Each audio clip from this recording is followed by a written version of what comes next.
People said I was too broke to deserve a relationship right after I paid their hotel room. Everyone thought I was making a scene, but no one had actually seen the charge itself.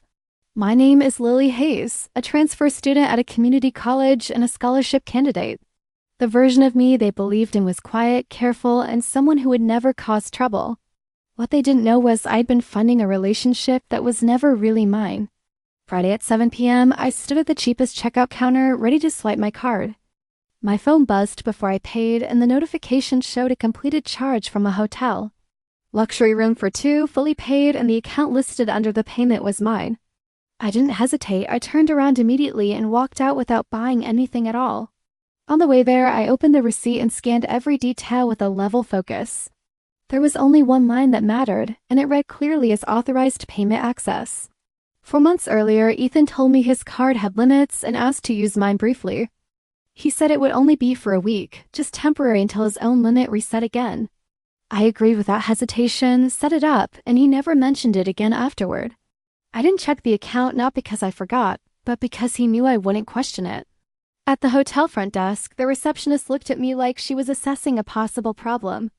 I placed my phone down calmly and said I was the one who paid for the room. I asked her to confirm the registered guests and to preserve all related transaction records. She paused for a moment, then went to call the manager without arguing or questioning me.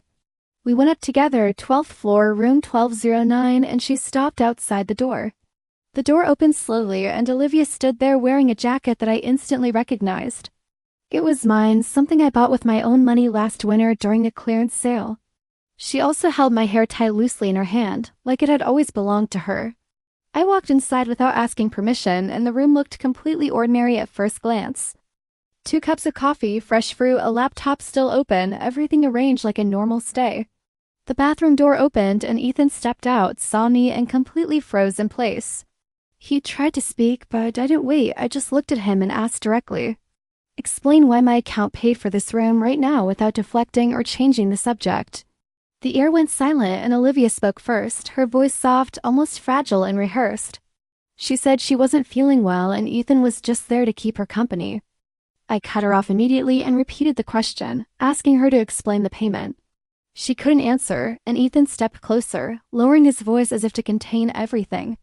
He said we should talk about it later, somewhere private, away from everyone watching us. I didn't move at all, and I told him they spent the money here, so we confirm it here. The manager stayed at the doorway, clearly uncomfortable, unwilling to step fully into the situation. Right there, I revoked the authorization, froze all transactions, and watched the account update. The balance dropped to $112, and I knew I had 10 days left. I stared at that number, realizing it wasn't just money, it was my next 10 days. I turned to leave immediately, but Ethan grabbed my arm and told me to calm down. I pulled away and told him this was the first time I had actually been clear. I didn't go back to the dorm that night. I stayed in a study room alone. I opened every statement and scrolled through each transaction one by one without stopping. Movies, restaurants, hotels, rides, everything listed clearly and always for 2 people together.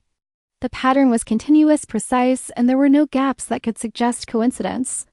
I stopped at one entry the day he told me he didn't have time to eat. I had sent him soup that day, thinking he was busy and needed something simple. At the exact same time, he was in a couple's theater lounge with her instead. I closed the screen because I didn't need more proof. The pattern had already explained everything. Around 1 in the morning, Mia sent me photos showing them going through my belongings. She also sent an audio recording, and I played it repeatedly without reacting emotionally. They said I was easy to control, that I wouldn't cause trouble, and they could keep using me.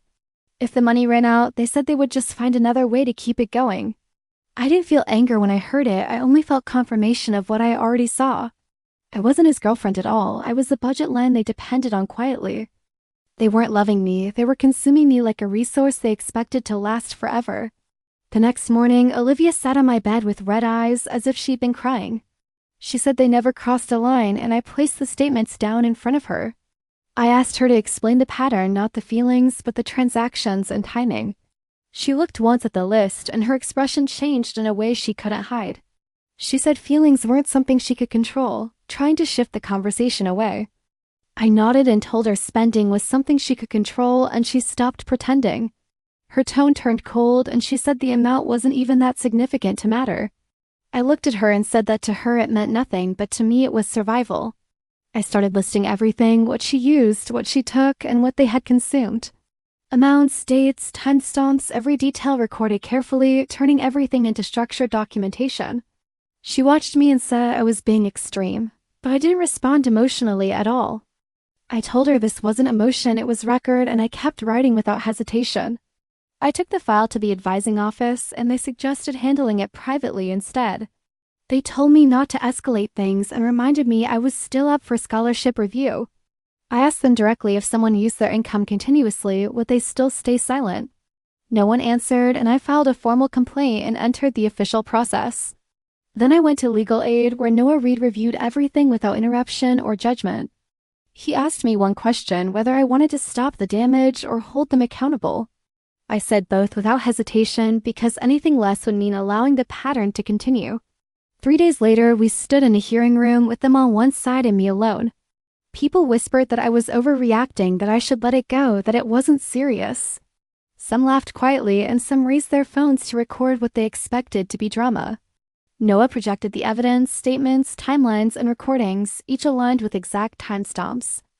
Every transaction matched, every moment connected, and there were no inconsistencies to challenge. The atmosphere shifted slowly, and the room became silent in a way that felt different. Ethan tried to say it was a misunderstanding, but Noah asked him to explain the transaction chain. He stopped immediately, unable to construct a response that matched the documented evidence presented. Olivia tried to speak next, but her explanation collapsed as soon as she attempted to continue. Her voice lowered, her logic broke apart, and she couldn't maintain a consistent narrative. I stood there without raising my voice and stated clearly what the situation actually was.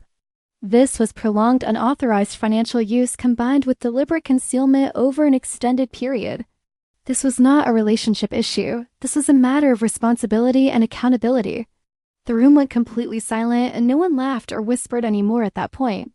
The people who told me to stay quiet looked down, and no one defended them anymore. The process ended quickly, and the result came without delay or uncertainty. Their eligibility was revoked, their access removed, and their position no longer sustained. What they lost wasn't me, it was the resource they had relied on without consequences. I recovered my money, my records, and the right to define what happened to me. As I walked out, someone asked when I decided to fight back against everything. I paused briefly and said it was when I realized I had never been loved. The air outside was cold but clear, and everything finally made sense in a simple way. They thought they lost me, but what they actually lost was access to my account. And I didn't take anything from them, I simply closed the system they depended on.